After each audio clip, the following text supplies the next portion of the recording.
What's up, traders? Welcome to this week's episode of the Weekly Watchlist, where I do a technical analysis and give you my thoughts on the tickers listed up above. We do have our broad market here, our core list of companies that we're always watching, and then I have 8 trade ideas to share with you towards the end of today's video. Now, some of these ideas came from Discord members. If you want to chat with myself and other traders in real time, definitely check out the links down below in the description. The Discord is down there. That being said, let's dive right into the charts. A lot to talk about today.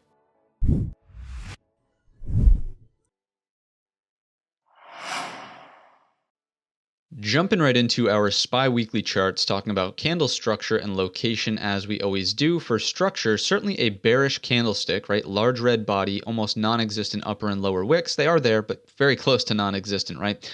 So bearish structure here. In terms of location and what's going on with that, clearly we did not make a new weekly high, and we made a lower low from the weekly perspective. That too is also bearish. If we look down below at volume, volume was also increased here. Could have had something to do with the quad witching. I'm not entirely sure. We're not going to read into volume too heavily here, but it was, increased. So one tiny data point, and again, with the quad witch and options expiry there, maybe that had something to do with it. But zooming out, giving ourselves some perspective, I just want to again remind us that here we are in an overall weekly uptrend. From a longer term perspective, the markets do tend to go up over time, and we're pulling back into support trend lines. So there's support trend line number 1, still above it, right? If we do something like this, coming in from our low, swinging out to our first sort of touch and anchor, as you know, anchor was here, touch 1, 2-ish, 3, 4. We've now closed underneath that weekly support trend line. Yes, that is also a slightly bearish indication. We can also draw in a support trend line like this, and we'll look more at this from the daily perspective in a moment.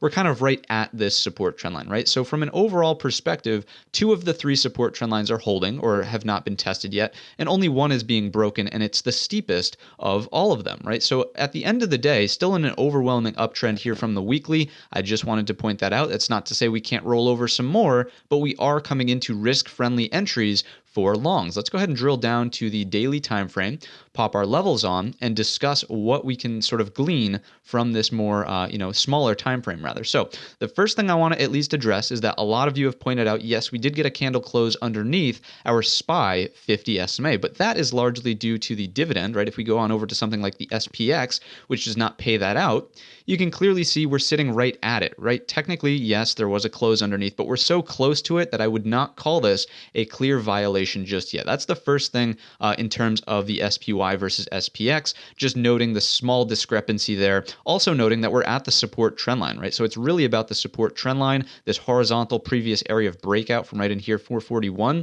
that we're monitoring for. So certainly still the possibility for risk-friendly longs now that we're at this area of the chart. As soon as, and if, this is if, we start seeing signs of a move higher off of this area, you're looking for long-sided trades, stop loss goes underneath the support trend line, you're looking for the reversal back up towards the highs. That's how you would play the reversal here. Of course, monitoring that, and there's a very likely chance that if we get back into this range, which we'll discuss in just a moment, it chops around, right? So maybe you trail out or you take some profits as we get back into the range, and don't be so optimistic that we're headed all the way back up to the highs. I'm not trying to paint that picture at all. I'm just saying from a structural standpoint, we're at that place now where long-sided entries can be favorable with tight risk underneath. The other things I want to do here, which we don't typically do in the Sunday weekly watch list video, but we do in the midweek market update, is if we check in on our XLK, which is of course the tech sector, we'll talk Qs in just a moment here, we have not even broken back down underneath this prior breakout point here. So again, in the S&Ps, we're not looking for a total collapse unless the XLK actually takes that out to the downside, and it just has not done that yet, right? We'll go on over to the financials, which is the second heaviest weighted sector, and we're still chopping around in this overall zone until we fall out of this. Again, I don't think the S&Ps will roll over unless the financials fall out of this range that they're in. And then lastly, the third heaviest weighted sector here, the XLV, what you'll notice is, well, yet again, still above an area of support, still within this little range here. Now, yes, don't get me wrong, a lot of these are bear flags, but until it actually breaks down, I do think that the S&Ps just kind of hold here at the support trend line as well as that 50 SMA in the SPX. The next thing we'll do, which is going to be more attuned to, again, the midweek market update, is take a look at the VIX. And what I think is different about this breakdown and what is worth noting, if maybe you didn't watch the Wednesday video, is that the breakdown that occurred was not a volatility event, right? So you can clearly see here and here, these past breakdowns in the S&Ps that went to the 50 SMA were volatility events. And on this most recent breakdown, it was simply not that. We did not get that poke up above our 2050 until the end of the day here in Friday. And we'll see if that carries on, right? If it does and we do something like this, it will be a volatility event and you would buy that pullback. But because it's not a volatility event, again, this is that small data point that's building the bear case, maybe some underlying structure in the market is changing. And again, you have to be open and flexible to changing your mind in the marketplace. Just because I say that we're buying this as a risk-friendly entry doesn't mean we can't change our mind if the data we're looking at starts to support a logical change in decision, right? So as of right now, it's not a volatility event until we get up and over that 2050 area. Let's go back over to SPY, talk about this a little bit more nuanced here. And the thing that I was sort of alluding to earlier was the large area of balance, right? So that would be these 4 days in question right here, breaking down out of it on Friday, of course. So what does this mean? Well, we have balance rules in play. If we take out, and which we did take out, the bottom end of balance, we typically expect a range double. And that would say we violate the support trend line and move closer to 439, we'll call it. Our next major area of support would be at 438, okay, for round number's sake here, noting that it was support here, here, here, all these touches from in the past, right? So that would make a logical downside target. After that, really looking at this area here, the low end of this prior, what I believe it was a 10-day balance in here at that 436, which we mentioned in last week's video. And yes, it's completely possible we do get there, but until we break down the support trend line and some of those sectors start failing, I'm not seeing it, right? So if we do bounce and move back to the upside, this could set off a look below and fail. Now, what is that, right? Well, if we do something like this, here's the 4 days of balance in question. If we do this, trade back above the low end of balance, that puts into play look below and fail, right? So you have this, trade back into the range. The target is the top end of the range, quite simply there at our 449. It's probably slightly underneath that, noting that we had poor highs here right around our 448.34 mark. So please keep that on your radar. I'll just throw a level on here. Treat this as more of a zone of resistance to the upside. After that, the levels above do remain intact. 450 will act as resistance, and then 440 or 453, up there towards those all-time highs. That's if there's any sort of major rip your face off rally. Again, I would play this one with a little bit more caution here, given the divergence in the VIX and what we mentioned there. So please, yes, the opportunity is here, but the way we're going to trade this now is probably on a look below and fail back above the range here to get back in as discussing to some of these upside targets.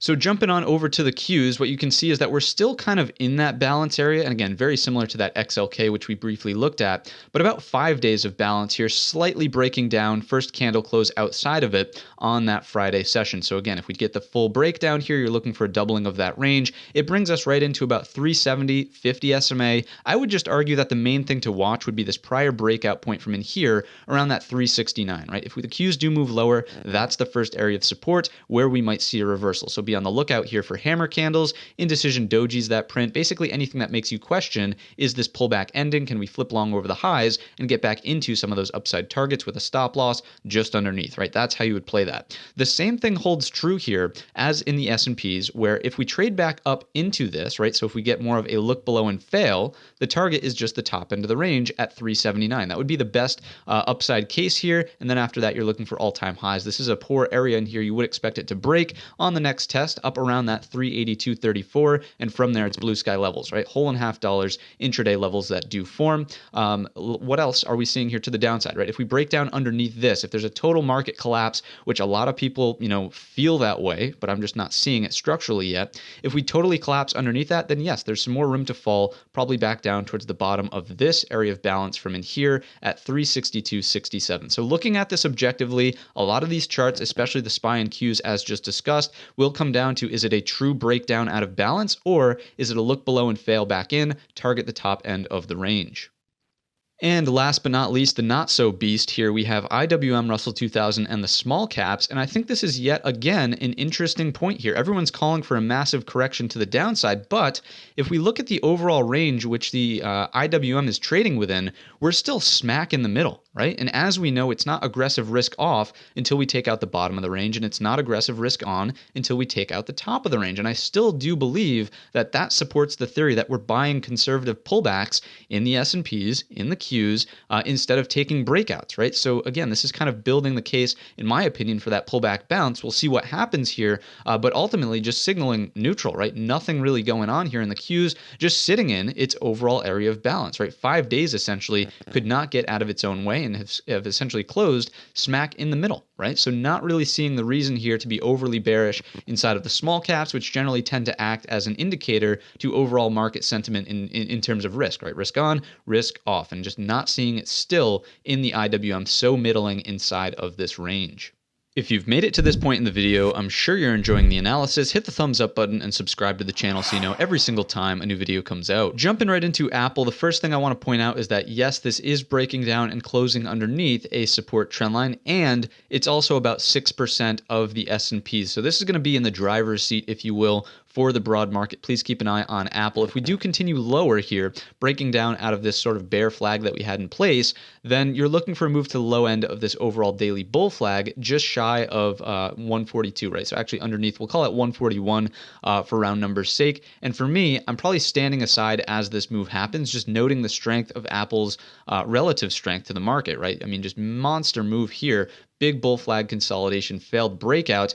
I'm not excited essentially about shorting Apple, looking for that rotation lower, kind of standing aside and letting the dust settle until we put in some sort of structure that would signal a bottom. So those are my 2 cents here. Again, underneath that 141-ish bottom end of the flag, 138 is going to be the target, noting that it's a low liquidity area from this small gap, which remains unfilled on the chart. Now, the upside case is a little bit different, right? As and if we even recapture this support trend line, there's a lot of overhead levels to now battle back up through. So only breaking this area here, so 3-day highs and prior 2-day balance lows, we have 148.76. If we take it out, just above there is 150 prior breakout point resistance, right? Just above that, we also have resistance here, noting that even in recent history, 2-day highs at that 150-120 mark. So a lot of overhead resistance here. Don't get me wrong, day trade's certainly available, but for swings and really looking for a better reversal out of Apple, I would kind of be cautious in this general area of the chart, expecting either chop or some negative reactions as we get into it, right? So upside, a little bit not so favorable until we put in better structure. Once we clear that 150-120, that's when the opportunity and sort of gates open up, if you will, up towards those highs, 155 and then 157.06, of course, all-time high. Not really calling for that, right, just yet. But again, that's sort of my thoughts here on Apple and how it might unfold. Netflix is certainly starting to bottom out, right? And this is interesting. In the face of a falling market, Netflix was actually higher here. And if you remember in last week's video, we took out the Fibonacci's from the low of this move here, all the way on up to the high, noted where the 38.2 was, just was treating this as a general zone of support, and we're starting to support right at that 38.2. So quite interesting here. Multiple hammer candles printing into the end of the week. If we see continued reversal to the upside, obviously the line in the sand now is simply these 2-day lows. So we'll map that in with a level and adjust some of these things, clean up this chart a bit. We're not so concerned anymore with this now that we've traded through it. The main thing to hold is that 575, and obviously if we can work our way back above that 593, noting that it was a prior pivot high, there it is right here. Getting back over. If we can work our way back up, then it's likely we move through this range to the top end. This is the range, of course, I'm referring to at 610, right? So that's the bullish trade here in Netflix. If it rolls over and moves back down, I would expect chop in this area and not be so inclined to actually short it here. Technically, yes, you could look at me and say this is a bear flag, but overall, holding this move higher, right? To me, just again, not so inclined to actually short it right now. I do think the market's kind of at a decision-making point, and you don't want to be caught on the wrong side. Tesla is up next, and this one, of all of the stocks I believe that we have on our core watch list, is looking the best for a breakout, noting what an incredible week we had here, right? So Monday, crazy spur of volatility took us lower, rebounded right back into this overall range right here. Now on Friday, we were actually looking for the breakout up and over that 761, but that's not going to happen really on a falling broad market, especially noting that Tesla is about, I think it's like 1.5-ish% of the S&Ps. So a falling S&Ps is kind of going to prevent Tesla from breaking out here. But if we get an up day in the S&Ps, up day in the Qs, you're looking for the breakout to take us into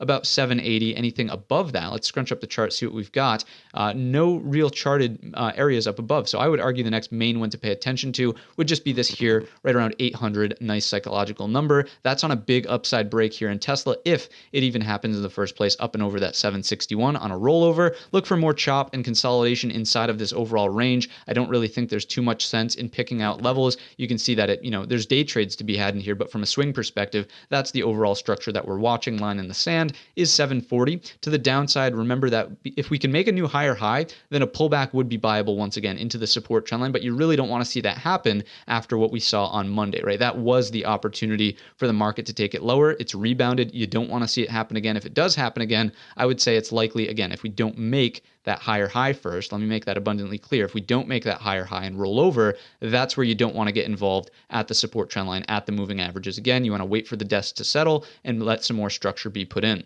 Next up, we have Alibaba. Again, nothing to really talk about here from an overall swing sentiment perspective. Crazy chart, gaps all over the place. Do what you will with these levels. Clearly noting that we're in a downtrend with that resistance trend line. Don't think anything changes until we can get above it, find acceptance above it, and start, putting in higher lows clearly from the daily perspective for any, type of swing-ish activity here in BABA. Just not seeing it at the moment. So please take a screenshot, do what you will with that. Facebook is up next. This one is coming right into its 50 SMA, starting to put in a little bit of a lower wick. We'll see if it bounces. Remember, this is essentially the equivalent of this support trend line right here, that 50 SMA is. So we're just watching this. We're keeping an eye on it. If it holds here, you're looking for a rotation back above this 367, we'll call it for round numbers sake, to get back into 375, and after that, just the all-time highs at 384. Note that this is poor here. This is a poor high. So if we do take that, or take a move back up to it, not anticipating it happens in this week, but if it does happen, then what we're looking at is a poor high. You would expect it to break if it is tested. Those are the upside levels. If we break the 50 SMA, strong close underneath, and start getting price acceptance under that area, you're looking at this prior breakout point at 356.75, and anything underneath the double bottom at 351. Remember again that this is going to be poor structure here. If we revisit it, maybe put in a lower high, expect it to break on that next test, taking us into about 345, and then, I'll kind of leave it off at that, but you can see our next level would be 37.50. So as it sits right now, seeing how the 50 SMA resolves, currently in a small bearish skew, yes, absolutely, not going to deny that, but we're at support trend line. We're at the 50 SMA. We'll see if we get a reversal out of it. Next up, we'll head on over to NVIDIA.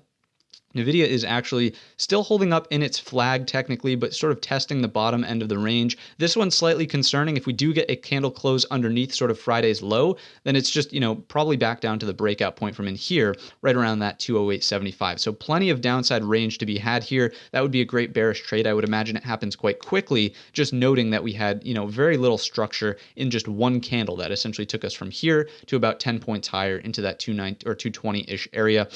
So again, very quick bear trade there if it does unfold that way. If we remain in the flag, expect chop. I wouldn't really, advocate for too many trades to be had here. Now, intraday, certainly, but if you do believe we hold at the bottom, could get a swing trade, seeing if we make it to the top end of the range, up about at 230 area after that, breaking into blue sky territories, whole and half dollars, intraday levels that do form. So just keep an eye on the low end of this flag, really 220 area, 219, candle closes underneath, obviously open the door lower. If we remain inside, either expect chop, or if you're so inclined, look for maybe a half-size position to get back up into those highs of the flag and then monitor for continuation.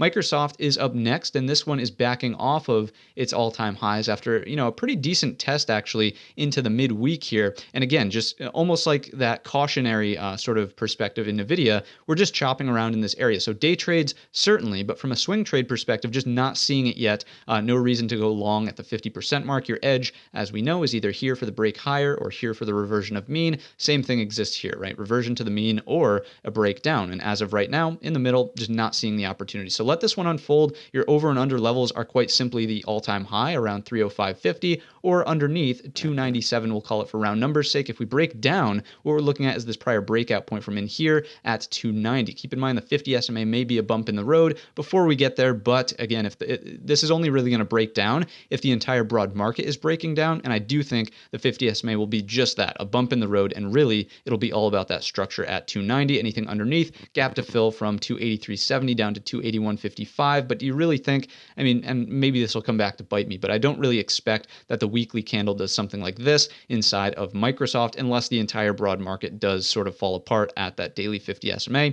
Next up, we'll check in on Amazon, lastly the beast here, and this one's just consolidating inside of its gap still. This one is resembling more of the broad market with some days of balance, right? What we had here is, what is this, about 5 days of balance, look below and fail on that Wednesday it was back into the range, hit the top end, and now we're just still in the range, right? So there isn't really a trade to be had here until we take out 3,500, give or take, or the low end of the range again at this 34.38. If we take out the lows, look for the move back down to here. I would just argue, close enough to that wick. These also candle highs here around that 3,400. Anything underneath, probably 200 SMA green line on the charts, almost around that 33.10 mark. To the upside, if we take the upside,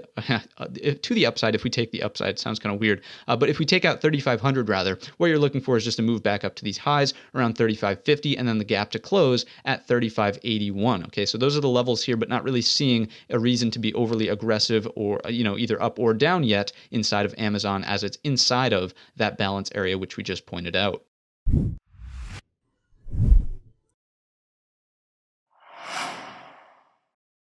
Quick reminder to hit the thumbs up button, subscribe, hit the bell notification, all that jazz, good stuff, you know what to do. But in terms of our trade ideas, jumping right into Intel to kick them off here, what you'll notice is that this resistance trendline has an incredibly, good fit to it, almost 4 touches now to it, none of them really violating too much. We're not having to split the difference there. But what I like about this is if we can retest it in a short proximity of time, notice what we've done with our lows, right? We have technically higher lows building into the resistance trendline this time. So there's starting to be a bit of trend reversal here from the daily perspective. A break of the resistance trendline would kind of confirm that, right? So looking for a breakout kind of over that 55 number to get back into some of these upper touches around. Let's throw some levels on here. Let's quit drawing with the crayon, if we will, and throw some levels on. I would be looking out for about 57.75 to the upside on the breakout over 55, 50-ish area of the chart here. So Intel looking long as long as we can hold this support trend line, which you can draw in from the lows now, something like that. As long as we remain above that, looking for the breakout up and over again, that 55 to 55.50-ish area. MRNA is another sort of trade idea here where we have the potential for a resistance trendline break. What you'll notice is that on Friday's session, we put in a really large hammer candle and we supported right on the back test of the breakout point at 410. So we'll see if we can get a small breakout up and over this resistance trendline that would kind of put into play this as a pennant breakout, right? And what we would just simply look for would be a long up and over that 443.30 to get into 460, which we note was prior structure from right in here. And then after that, monitoring for continuation into about 485, just shy of 500 if you really want to shoot for that recent, all-time high, essentially. Again, just shy of 500. Not so interested in the trade if we never get the break up and over that 443.30 mark. If we just kind of break this sideways through time, never really get going like that, again, not interested if we just hover sideways underneath that area right around the chart there. Next up, we have snow, and I like this one because it's coming into an area of resistance, well-known resistance, right? So prior double top broke down clearly. What I want to see happen here is some sort of higher low pullback. Again, just kind of like Tesla, actually. We kind of got that here on Monday, and maybe that was it. Maybe that's all we're going to get. But ideally, this puts in a higher low, does something like this for the break, and touches it, once again, right? So this is a number of touches here. We get a second grouping, and then the breakout happens after that higher low to really confirm that, yes, the buyers are going to have enough energy to truly poke this up and over a well-known area of resistance. So just keeping an eye on it. There's no real trade to have here unless we get that sort of breakout. So there's no cancellation mark, right? We could pull back, put that higher low in anywhere. Ideally, it holds up above 300, that wick from Monday, but keeping an eye on snow, right? Just monitoring for a potential break up and over that 326 area.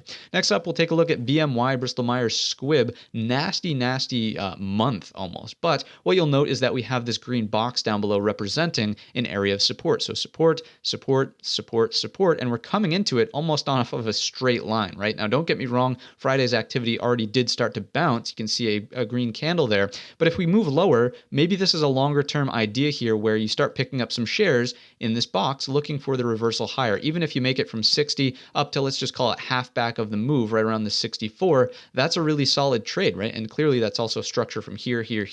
So that's an area to watch out for. Let's throw that on on with, again, an official level here, make it official for the channel. There we go, right around 64.25. It's also the 200 SMA. That seems logical to me. And again, depending on your own personal outlook of risk and what you believe about the company, maybe this is just a longer term hold with a great entry point opportunity here around 60. So that's what I'm seeing in BMY. Obviously not interested if we just slice right through this and start, trading underneath with no signs of reversal down here. What I would ideally like to see is either a double bottom or, even better would be a sort of inverted head and shoulders, take out the neckline, some sort of structure to be put in here where we can say, okay, yes, we know where our risk is, we know where our entry is, and we obviously know that the target would be about 50% of this sell-off here inside of BMY.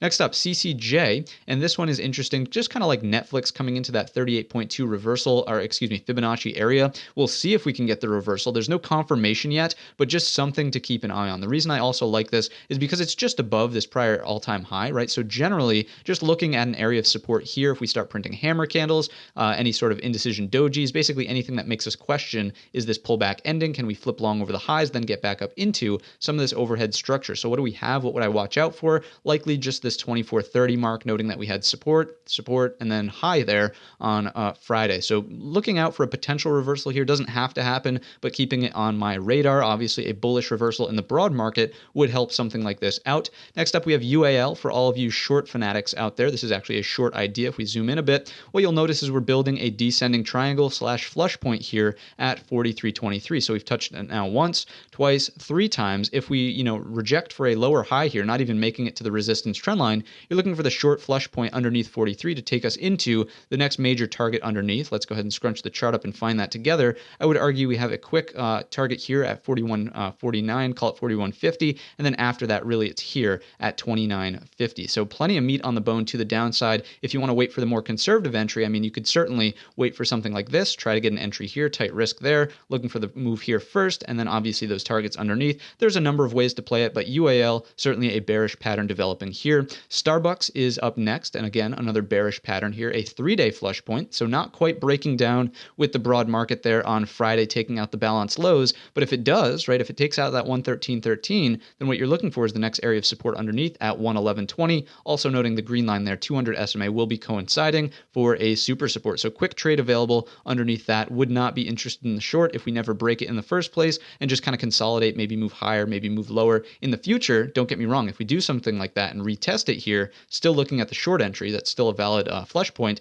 But if it does this over the course of the week, just not looking to speculate short before the break technically. And then lastly, we have DELL Computers here, and this one is another resistance trendline break candidate. Let's actually draw this in. We don't have it on the chart yet. Coming in from the highs, you can see that we get 2 perfect touches here, and again, after we have low, higher low. If we hold up here for another higher low pullback and test it in short proximity of time, kind of looking at the break of the resistance trend line, just this kind of area here around 102 to get us back towards those highs around 104.62. So not a huge amount of range available, but certainly the structure does hold up, and we would be moving into blue sky territories if that is how it wants to unfold. Not interested until we get the break of the resistance trend line at least. Really liking the hammer and lower wick that was put in on Friday's session. We'll see if that materializes to the upside here. So that's going to wrap up the video. If you enjoyed it or learned anything new, certainly let me know down below in the comments section. Again, check out the links down below in the description, especially the Discord. And all of that being said, I wish you a green trading week.